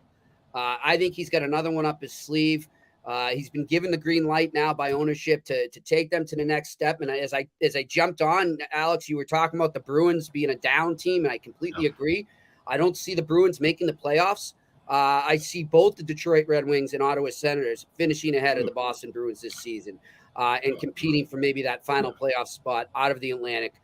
So I think they're in for a fun year there in Detroit. The future's bright, and even the present suddenly is bright as well. Yeah, absolutely. I'm totally in agreement. I think it's a clean sweep of the board here. We all think bet on with the Detroit Red Wings next year. No question about that. Don't sleep on them getting Klingberg, guys. Yeah. Okay. Yeah. A couple of notes too about. By the way, Seattle. Just briefly going back to the draft. Of course, Montreal takes Slafkovsky, of course, number 1 overall. They end up getting Wright, who fell to 4, and people saying now there's rumblings that he didn't interview well. He's got attitude issues, and we saw the stare given to the Montreal draft table, of course, when he got drafted. But I think it's a perfect fit for Seattle. Desperately need a good center. He'll be fine. I think it's a great fit. Great that he actually fell in the lap of Seattle. People saying he fell all the way to 4. Well, I don't think the second and the third teams, New Jersey or Arizona, were going to draft a center to begin with. They had other needs that were more prevalent than center.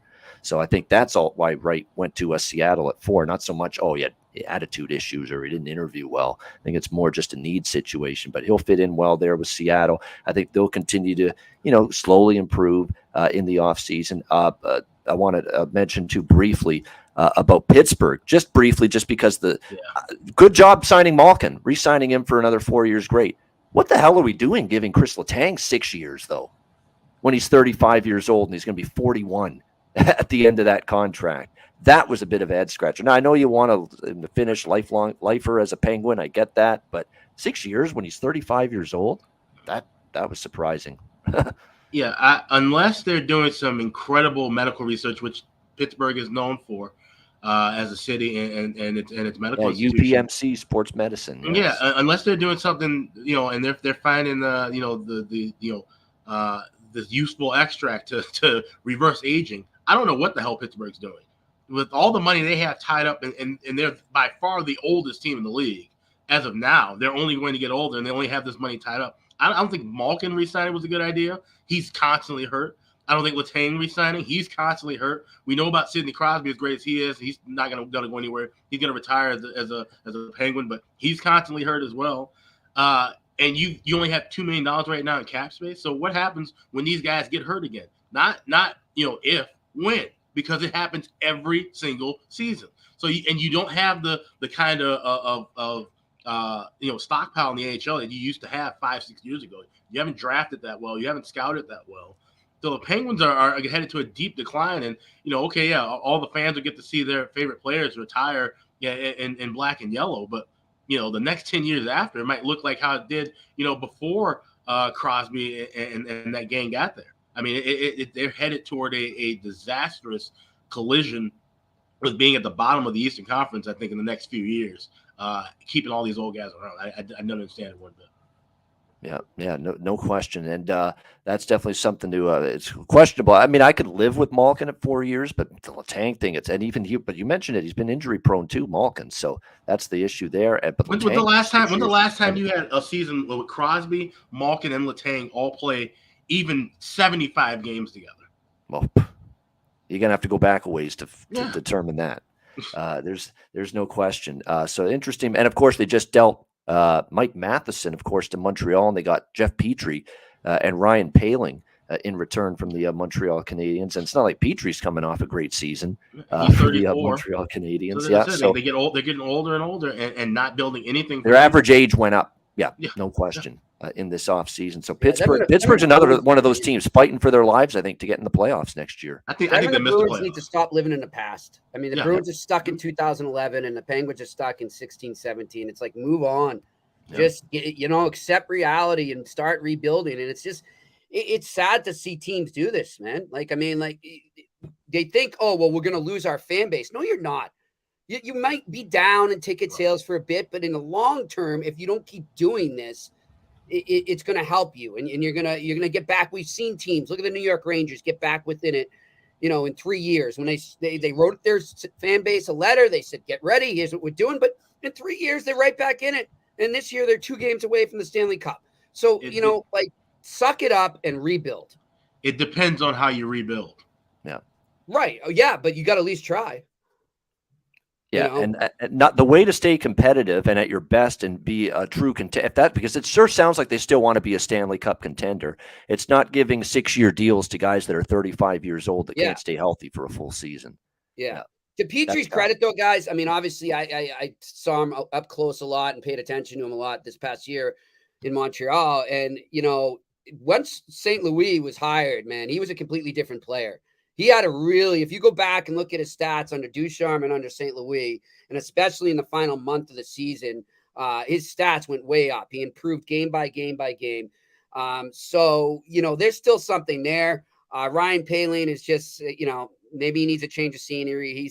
He's a project still, I think, as far as I'm concerned, but at least really a big flash early, and then it kind of, I don't know about him, but I think there's still something there with Petrie, but I love the deal for Montreal. I mean, I think Mike Matheson's going to really prosper there. Yeah. He's another guy that had a great second half, and I think, he learned a lot playing with guys like Letang and Crosby and Malkin, so he's going to help those young kids a lot. Yeah. Here's a team that's been quiet. We'll talk Florida. And we'll let Alex rant about Chicago, and then we'll wrap the show up. But Florida, you have time for that? are they good? Better? Are they better than last year? As good as last year, or worse than last year? I'm kind of leaning worse, just because I don't know if I like Paul. You know, I love Paul. Paul, in terms of press conferences, Paul Maurice is outstanding. I don't know if this is the best fit, though. Paul Maurice has been more of a guy that wants the cycle game, the heavy forecheck game. Well, that's not the way Florida is probably at the best way for them to play offensively. They're a transition team. They're a speed team.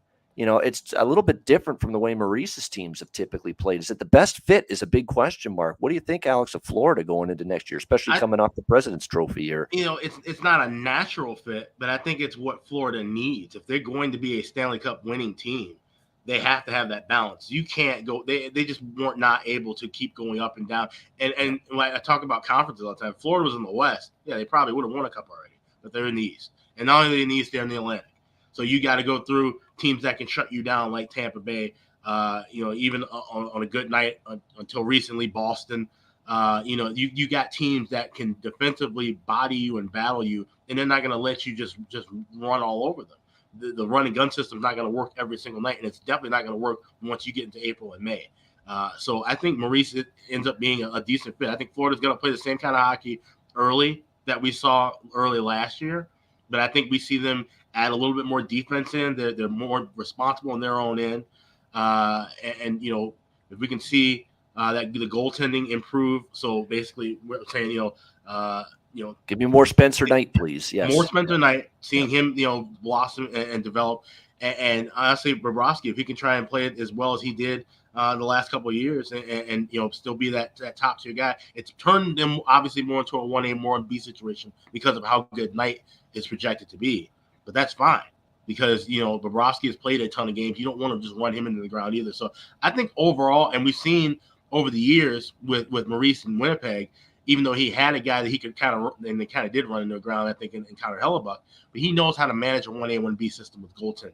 I think all that together, I think Florida actually looks to be pretty good. And like I said, as far as that division goes, they're one of those teams that have been at the top that I don't think they're going to fall off as much. I think, obviously, we said Boston falls way off. I think Toronto is just kind of still just in the mix in the middle. Tampa Bay is going to have a slow start, in my opinion. I think Florida is probably going to be at the top. I would look for Florida to win that division again next year. There you go. Jimmy, thoughts on Florida? I'm with you. I love Paul Maurice. I didn't quite get that hire. I think Andrew Brunette got shafted, to be honest. The guy did great when he took over in a really tough predicament. Not only are you replacing a legendary coach, you're coming in a really shitty situation, to be honest. Yep. And, I think he got crucified for the shitty power play in the playoffs, quite honestly. Well, and there was no adjustment, and I think he got paid the price a little for that. Yeah, I put a lot of that in the players, and I put it on the GM. I think that they need to do some moving and shaking with the roster there, and I don't think they did enough there to improve that roster. I like them. I still think they're going to be a contender. I don't know if they win the division, but then you look at the division. I don't know. The Atlantic division is going to be crazy this year. That's all I'll say. Yep. Mm-hmm. It'll be a fun division to watch. There's no question about that. And I think it speaks volumes about where Winnipeg's headed, that Paul Maurice bolted last year from them. You talk about bet against next year? Oh, Winnipeg's on that list. You better believe it. Yep. Not good things. Pierre-Luc Dubois might be dealt maybe to Montreal or at least out of Winnipeg. It's just not looking good for the Winnipeg. Blake Wheeler's best days are behind. I mean, go on and on down the list. That division, bottom of that division is an entire mess. Yeah, it is. And Winnipeg's got some issues for sure. Speaking of teams that's got issues, we're going to wrap this show up. A great free agency show, long, but we figured we'd go a little bit longer. This is probably the only time we'll see you now, because we're really going to be off the grid until late September, early October after this show. It really is. We're back basically prior to the start of next season after today's show. So although I might do a little solo show later in the summer to reveal my top 30, 31, 32 local broadcast teams. I promised Cheshire Cat I was going to do that. So I will do that at some point over the summer just to reveal my favorite broadcast teams in order. For maybe next month we'll do that. But before we wrap up this show, Alex, we want you to talk about the Chicago Blackhawks. What a shit show of an offseason. Absolutely disastrous. And you can – where do you want to start? You just mentioned about you're going to do your list of the 32 top play-by-play guys. You got to rank them probably 31st or 32nd this upcoming season. You lost Pat Foley and Ed Olczyk. Chris Foster's in question mark next year. Yeah. So, I mean, this is just disastrous. And I said it earlier, Jimmy. I said, rebuilds are tough, but it depends on how you rebuild. And the Hawks fans, we all knew a rebuild was coming. Like I said, they wrote a letter in the newspaper. They did the same thing. We knew changes were going to be made. 2010 and 2013 and 2015, those years are well past us. But then you go and you trade off the two pieces you're supposed to rebuild with, Alex DeBrincat and Kirby Dach. You trade them and get draft picks, and it didn't seem like anything was really comfortable with who they were drafting, what position they were drafting. The scouting's been pretty bad for the Hawks since going back to really at the tail end of the Dale Talent era. They've only been able to hit maybe a couple of pieces as far as drafting goes. Most of the guys they drafted have been busts and petered out in Rockford. So this is not the team you can trust to rebuild within. They can't spend a whole lot of money. For those who don't know, the Hawks have not turned a profit on their own in now what's going to be 3 decades. If it wasn't for the Wirtz liquor conglomerate, that's pretty much what's keeping the lights on with the Hawks. It's been like that since I was a little child. It's absolutely disastrous. And now I woke up last week and I thought, okay, here's the day. This is going to be just like it was October 6, 1993 or January 13th, 1999, the 2 days that the Michael Jordan retired from the Bulls and everything just completely collapsed with that organization. Of course, things bounce back in between. But I'm thinking Patrick Kane's gone. He's no longer a Blackhawk. He's going to get dealt somewhere. Instead, he decides he's going to stick around and wait things out, which in my mind only means one of two things. And this also includes Jonathan Taves, who they have been rumored to be shopping around. One of two things happens. These two guys are waiting to see which teams are contenders, and by the trade deadline, they both get moved somewhere. Or, and this is the best move for the organization, honestly, unless you can get a gigantic haul back for either one of these guys, is you keep them around and you have them announce that they're both retiring at the end of the year, and you have this big send-off, and that's the only way you're going to get fans and seats in the United Center, because it's going to look like it did in 2002 and 2003. It's only going to be 6,000 to 7,000 people in the United Center any given night, the way that this lineup is. This is a lineup, if they're fully healthy, they're just barely a 500 team. They have a goaltending tandem of Peter Mrazek, who's bounced around and has been basically mediocre at absolute best. And then Alex Stalock, a guy who I've only because he's a South St. Paul native, and I've actually had friends, mutual friends with him. I literally drank with one of his high school classmates 5 days before he got signed. And she said, well, he's fine. He's doing well. He dealt with COVID, missed the whole year. When he came back, his numbers were absolutely horrendous. I mean, even the AHL, I think he had an 8.78 save percentage in the AHL. He had like a 4 and 11 mark between the AHL and the NHL. This dude's basically playing out the rest of his career so he can get enough games in to collect his pension. I've heard this said from people who know him closely. That was 3 years ago. And now he's the backup goalie to Peter Mrazek, who can barely stay healthy. The blue line's still a mess. Your best offensive player is Patrick Kane, who may not stay the whole season. Jonathan Taves, who's had a bunch of injury issues himself, who I actually thought was going to retire at the end of this past season. It's an absolute fucking shit show. Nobody wants to see it. Nobody wants to watch it. And now we have to watch it and not even hear Pat Foley and Eddie O. It's going to be disastrous. And for Hawks fans, I mean, if you didn't deal with the terrible years from 1999 to 2004, you jumped on the bandwagon in 2010 and you've been coasting solidly, get ready, because it's going to even be worse than it was in 2002 and 2003. It's going to be awful. And I wouldn't be shocked at all if you see, people just completely just jump off the train altogether. You're going to, the Hawks are going to go right back into obscurity and mediocrity. We're not going to see their games, and especially now with ESPN getting the TV deals back, they're going to treat us just like they did in 2003 and 2004. You might see 1 or 2 national games a year, if that. And once Kane and Taves are gone, things are only going to get worse. Yes, they'll have cap space open, but they don't know how to spend the money. They don't know. Kyle Davidson has already kind of shown his ineptitude as GM, making trades just as bad as we saw from Stan Bowman. The Luke Richardson hire was a bit questionable, but then I realized he took less money than any of the other coaches that were available. Oh, and then you bring Derek King back as assistant. You think that won't cause any kind of rifts if shit starts off bad for Richardson? It's an absolute mess. I'm really glad that the Wolves are the best team in the NHL again, because I'm back to where I was when I was 9 years old. I can watch more Wolves games than Hawks games and at least see some decent hockey from Chicago.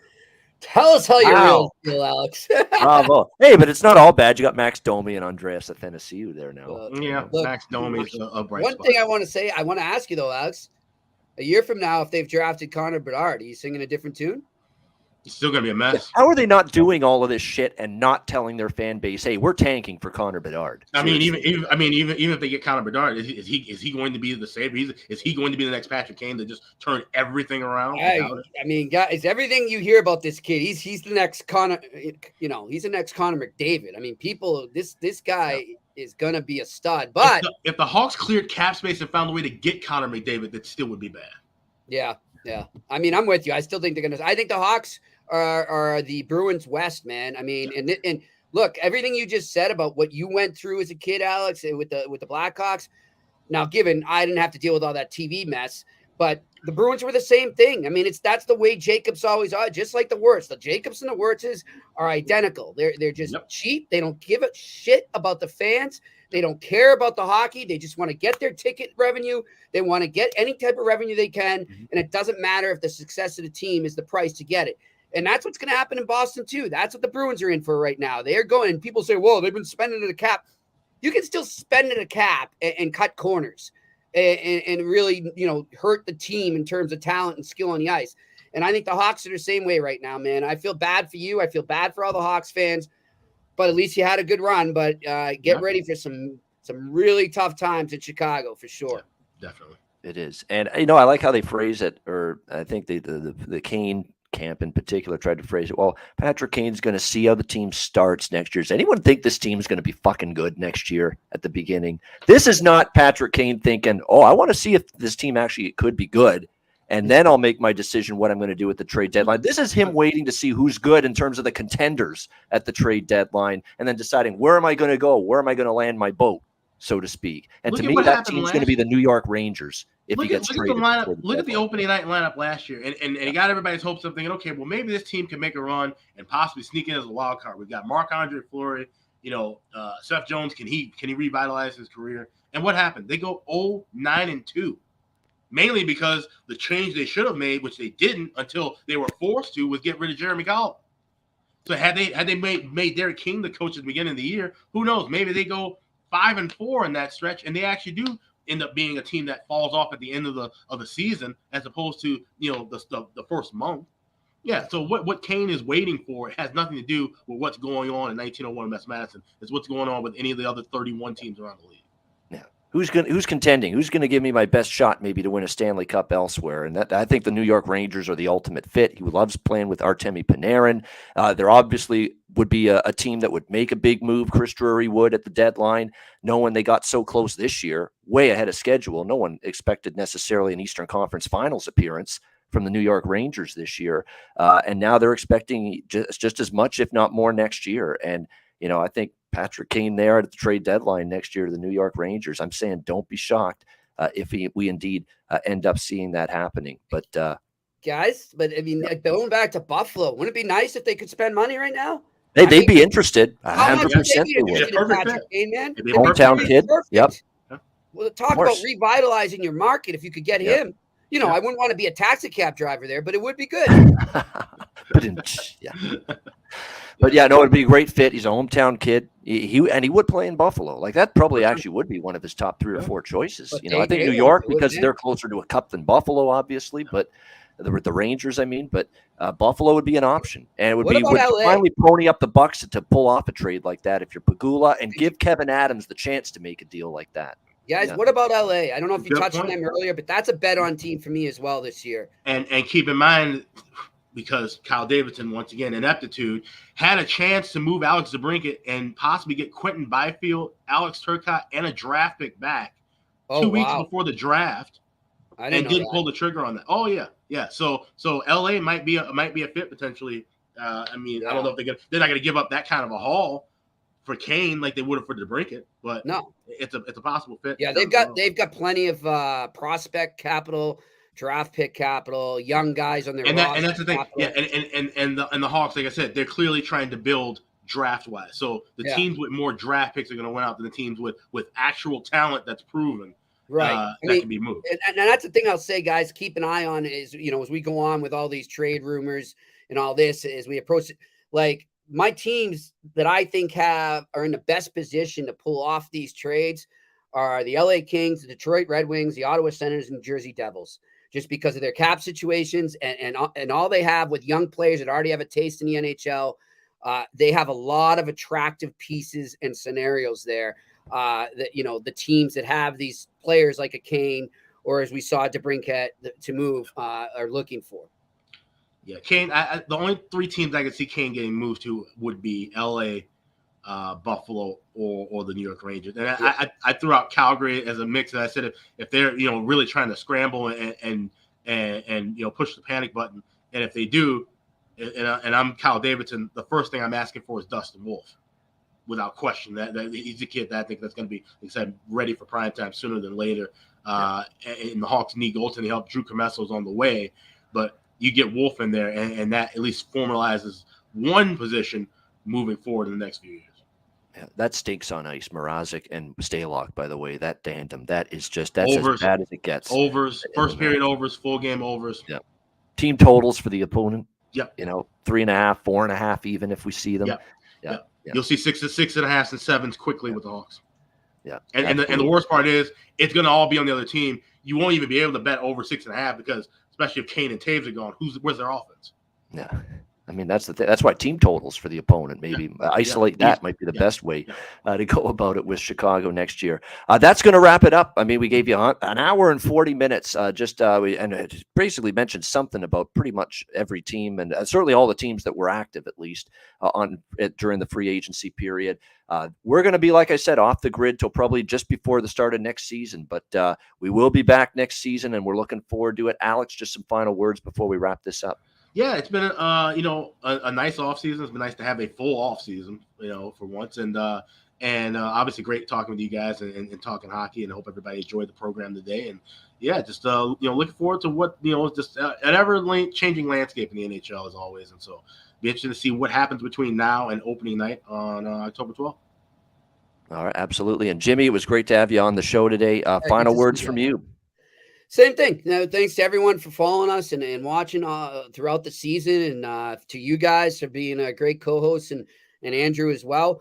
And let's see what happens. I think there's still a lot that could go down between now and October 12th. So I look forward to wrapping that up and looking ahead to the season when we come back on. Absolutely. We're looking forward to it. Have a great summer, everybody. Hit the like button on the way out. If you're watching this show, we appreciate it very much. And we will be back prior to the start of next season. We're looking forward to it. For Alex P. Smith and Jimmy Murphy, I'm Ian Cameron. This has been the NHL Free Agency Recap Special Edition of the Ice Guys, presented by the Hockey Podcast Network.